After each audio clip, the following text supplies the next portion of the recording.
Buni umuman ilojisi yo'q. Tez-tez sistit bezovta qilyapti. Birpas yordam beradi, yana qaytalanveradi sistit.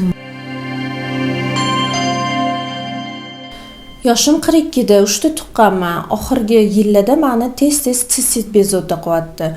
Qayoqqa bormasam hojatxona qidiraman. Menga birinchi kelishingiz, o'zi bundan oldin ginekologga ko'rinib qanaqadir lecheniyalar olgansizmi?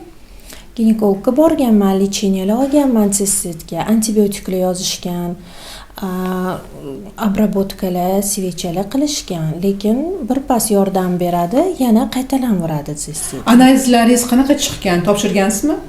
Yo'q, hech qanaqa analiz topshirmaganman. Qanaqa qilib analizni javobini ko'rmasdan sistitni to'g'ri lecheniya qilish mumkin? Buni umuman ilojisi yo'q.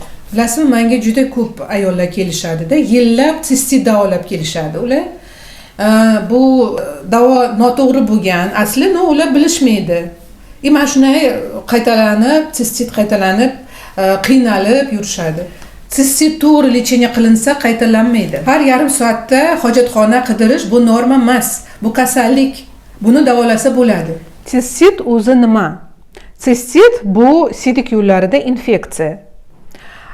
Maxsus analizlarni topshirtirib klinikamizda analiz javobi chiqqandan keyin bu sistitmi yo boshqa sababdan shunaqa holatga tushyapsizmi, o'shani bilib adekvatniy to'g'ri lecheniya yozib beraman. Bu operatsiya emas, bu oddiy lecheniya, lekin to'g'ri tanlangan lecheniya. O'shandagina siz sistitdan qutulasiz. Men sizga yordam bera olaman.